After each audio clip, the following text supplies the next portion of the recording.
Hello everyone, welcome to our channel.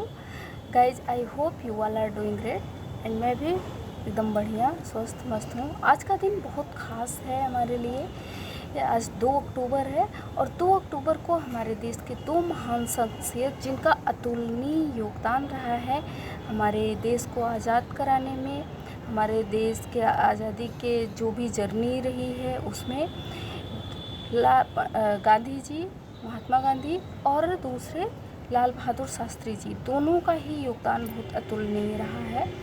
और हम बात करें गांधी जी की, तो गांधी जी एक ऐसे जननेता थे। जननेता का मतलब है कि ऐसा नेता जो जनता को भी लेके साथ में चले, और इनके जैसा जननेता ना तो अभी तक पैदा हुआ है कोई, ना कोई बन पाया है, ना लगता है ऐसा कि कोई बन पाएगा। क्योंकि इन्होंने जब अगर किसी ने पढ़ा होगा, अभी इनकी थोड़ी सी बेसिक इन्फॉर्मेशन पे हम बात करेंगे जो इनका जीवन के परिचय के बारे में, बट अभी हम बात करते हैं इनके एक विचार के बारे में कि उस टाइम पे, आज 2024 में, आज के टाइम में सोशल मीडिया, इंटरनेट है, तो आज के टाइम पे जनता को कलेक्ट करना थोड़ा इजी है। फिर भी उस टाइम पे इन्होंने 2020 के टाइम पे नॉन कोऑपरेशन मूवमेंट चलाया था, जिस टाइम पे कोई इंटरनेट नहीं, कोई सोशल मीडिया नहीं, और उस टाइम पे तो भारत एक नेशन था भी नहीं। तो ऐसे टाइम पे इन्होंने इतनी बड़ी भीड़ को इकट्ठा किया। और आज के टाइम पे तो भारत आज़ाद है, एक नेशन है, लेकिन आज के टाइम पे जाति के नाम पे हम इकट्ठा कर सकते हैं, धर्म के नाम पे इकट्ठा कर सकते हैं, बट नेशन के नाम में, नेशनलिज्म के नाम पे इकट्ठा करना इतनी बड़ी भीड़ को बहुत ही मुश्किल है। और इन्होंने बड़ी भीड़ को नहीं, इन्होंने पूरे देश को इकट्ठा कर लिया था। और ये एक ऐसे नेता थे कि जिन्होंने कह दिया कि आपको लड़ना है तो पूरे सभी लोग तैयार होते थे लड़ने के लिए। इन्होंने कहा कि इस देश के लिए मरना है तो मरने के लिए भी सभी तैयार थे। तो ऐसी महान शख्सियत के बारे में हम बात करेंगे। और शास्त्री जी को भी हम नहीं भूलते हैं। शास्त्री जी का भी बहुत अतुलनीय योगदान रहा। और अगर हम बात करते हैं जैसे महात्मा गांधी जी की और सुभाष चंद्र बोस, तो भगत सिंह, ये सब एक वेल ऑफ फैमिली से बिलोंग करते थे, बट शास्त्री जी को कहा जाए तो ये एक ऐसे नॉर्मल फैमिली से, एक साधारण परिवार के थे, या ये कहा जाए कि गरीब परिवार के। बस इनके घर का, इनके पिताजी का काम काज ऐसा था कि जो बस काम चलाऊं, रहना जीना खाना हो सकता है, बस इतना ही था। अब हम गांधी जी की बेसिक इन्फॉर्मेशन के बारे में बात करते हैं। तो गांधी जी की बेसिक इन्फॉर्मेशन जो, इनका जन्म 2 अक्टूबर को 1869 में पोरबंदर एक गुजरात का एक शहर है, छोटा टाउन है, वहाँ पे हुआ था। इनका नाम पूरा मोहनदास करमचंद गांधी था और इनके पिता का नाम करमचंद गांधी था। गुजरात में एक ऐसा ट्रेंड होता है, वहाँ का कल्चर है कि पिता के नाम को बेटे के नाम के साथ जोड़ा जाता है, या सॉरी मैंने गलत बोल दिया, बेटे के नाम को पिता के नाम के साथ जोड़ा जाता है। और इनकी माता जी का नाम पुतलीबाई था, वाइफ का नाम कस्तूरबा गांधी था।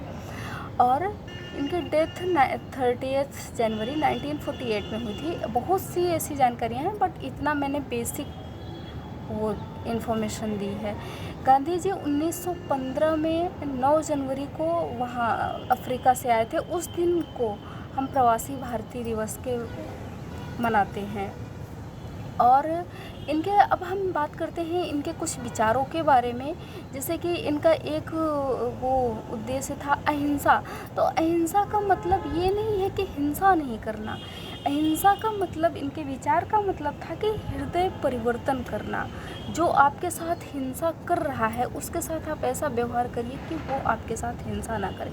और इनका एक इसमें सवाल ये भी आता है कि इन्होंने कहीं कहीं पे अगर हिंसा का, यहाँ पे क्रांतिकारी जो हिंसा कर रहे थे उसका ये विरोध करते थे, लेकिन अंग्रेज देश में जो अत्याचार कर रहे थे उसका विरोध नहीं करते। तो ये एक सवाल बनता है और इस सवाल का आंसर सभी को ढूंढना है। और ये इसके लिए ये कहा जा सकता है कि ये इनके नेचर की फ्लेक्सिबिलिटी थी। इनका नेचर कितना फ्लेक्सिबल था। जैसे जब ये अफ्रीका में थे तो वहाँ पे कुछ डच भी रहते थे, डच गए थे, डच किसान। तो जब अंग्रेज़ वहाँ पे आए तो उन्होंने अपने कल्चर्स को इम्पोज करना स्टार्ट किया। और डचों को, जो डच रहते थे, उनको बोअर कहा जाता था। तो उसके लिए इनको अंग्रेज़ों ने मेडल भी दिया था। और एक जुल्लू जनजात थी वहाँ पे अफ्रीका में, तो इन दोनों के ऊपर जब कल्चर को इम्पोज कर रहे थे तो ये विरोध कर रहे थे कि नहीं, हम आपकी बात को नहीं मानेंगे। बट इन्होंने उस टाइम अंग्रेज़ों का साथ दिया था, तो ये इनके नेचर की फ्लेक्सिबिलिटी थी। इसको कहा जाएगा कि इनका नेचर कितना फ्लेक्सिबल था। और इनका एक और सिद्धांत था कि सर्वोदय का सिद्धांत है। सर्वोदय का मतलब कि सभी का उत्थान हो, ऐसा नहीं कि किसी एक को अपने फेवर देना, किसी एक का समर्थन करना, सभी का समर्थन करना और सभी का साथ देना, ये इनका एक सिद्धांत था। उस लास्ट पॉइंट तक का उत्थान करना जहाँ पहुँच नहीं पाए हैं। आज का वीडियो बस यहीं तक। ऐसी बहुत सी, और गांधी जी के बारे में हम बात करें तो हम एक क्लास में इनको समेट नहीं सकते हैं। हम इनके बारे में 2 दिन 3 दिन तक भी बोलते ही रहे अगर इंसान, तो ये ख़त्म नहीं हो सकती हैं इनकी बातें। फ़िलहाल अभी हम इस क्लास को यहीं पे समाप्त करते हैं। मिलते हैं नेक्स्ट वीडियो में। Bye bye.